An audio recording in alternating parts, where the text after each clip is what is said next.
Now, how many of you guys know the difference from the ghetto and the hood? Yeah. See, in the hood, you had trees and grass. In the ghetto, you had sunlight, you had rocks and dirt, and you might have a fan. You had no AC. Who knows what I'm talking about in the room? Yeah. Okay? So what I want to do is, I don't know any big words, I just want to have a conversation with you guys. Are you guys with me? Yeah. Yep. Okay, now, my name is Stan Richards, again, double platinum senior vice president with this company. And I remember growing up in the ghettos of Washington, D.C. with 7 kids in a 3-bedroom apartment on public assistance. And I remember we ate good from the 1st to the 5th. From the 6th to the 31st, you was on your own. And if that was you, you don't have to raise your hand, just look straight. And I remember we would get excited on the 30th of the month because you know you was going to get something to eat on the 1st. Okay? And I remember around the 1st of the month, I remember my mom saying, Stan, I want you to do 3 things. True story. I want you to finish school, get out this drug-infested neighborhood, and I want you to get you a good government job and buy your house out in the suburbs. Okay? Now, back then, I was, if you showed up at school and you just kept your mouth shut, they would give you a D for showing up. Who remember that? Mm-hmm. Especially if you was light-skinned and you had a big old afro. So I was good at manipulating my way through school. Long story short, true story, you guys will read this in my book.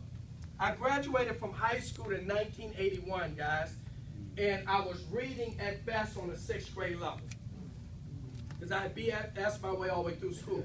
Now, I was fortunate to get me a good government job, and what came with that government job was a lot of ego and arrogance, okay? Because I thought I had made it out of the ghetto. And I started using drugs. Long story short, a lot of you guys will read this in my book. And I became a slave to a drug called cocaine from 83 to 87. True story. Okay? Here again, my mother was a prayer warrior, and they was having a crusade, a revival, at the Washington Convention Center. And there was a guy by the name of Dr. K.C. Price there. Anybody familiar with Dr. Price? Yes. Yes. Yes. Well, true story, guys. Dr. Price prayed for me. Long story short. And I was healed from addiction, just like that. Wow. Okay? Isn't God amazing? Yes, Yes. it is. So after I was healed from the addiction, all I wanted to find me was a good job. So I found a job, and if you were a blue-collar worker, you was either a bus driver, police officer, or you worked at the post office. So when they got me a Metro bus driver, I started driving a bus. And I did that for 18 years. Okay? And I was working 8 to faint. Anybody work 8 to faint? I became institutionalized on my job. True story. And then 8 years ago, May 14th, you know what? I said, you know what, God, I need something to come my way. Anybody felt like that? Yeah. Yep. I began to pray for an opportunity. True story. Okay? How many people need an opportunity? That's it. By a show of hands. Yeah. And this opportunity came my way, and I said, you know what? I'm very skeptical, but guess what? Here's what I know. What I'm doing is not working for me. Let me give it a shot. I teach all the time now, the worst shot you could ever take is the one you don't take. Yep. Right. And when Sharice and I got started with this company, May 14th, 2006, nobody in the state of Maryland was doing 5 things. So you guys in California, you don't even know where you're sitting. All right. And all I seen, guys, was opportunity. I didn't get caught up in the products and services of the company. I seen opportunity. So there was 11 people in my basement, including me, looking at this, and we were the only people to get started. Me and my wife. True story. We started building this part-time. This was our plan B. How many people need a plan B? By a show of hands. In 14 months, we reached senior vice president with the company. After 18 months, I fired my boss. In 22 months, she fired her boss. We made our first $1 million in this deal in 22 months. Yeah.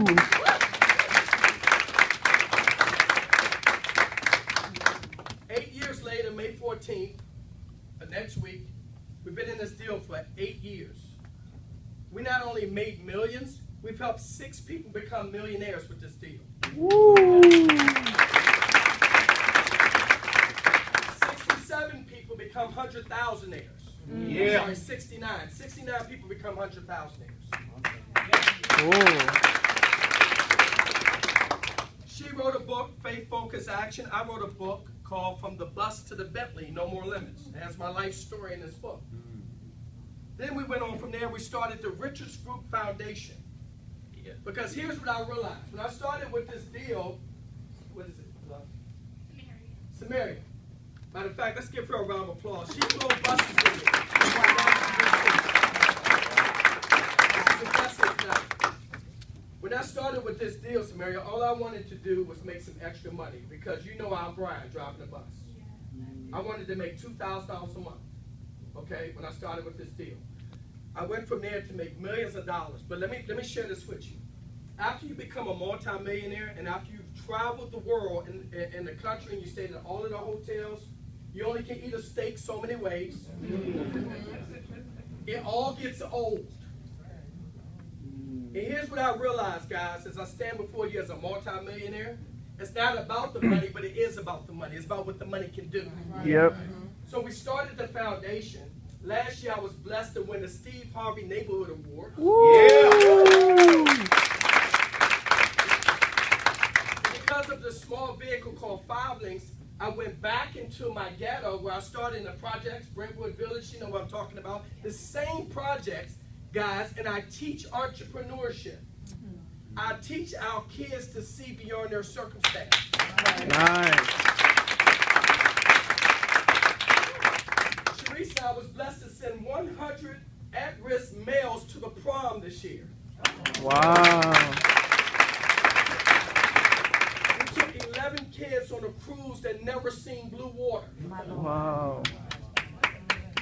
Okay, and I can go on and on and on, but we're not going to do that. I'm going to stop right here. Here's what I'm going to do. If you're guests, just raise your hand. I'm going to show you this deal. If it makes sense, get involved with this company because this is going to blow up in California. Yeah. It's going to Yeah. start right in Southern California. Yeah. Woo.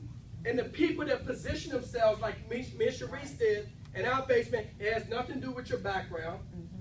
I have no college degree, but I do got a PhD.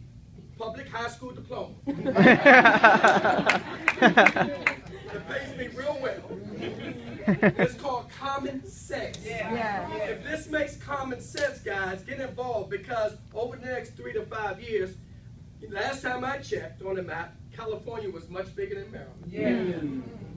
And if it can happen for me, it can happen to you. Right? Yep. You know what I'm saying? Yep. Let's get into the money. Now,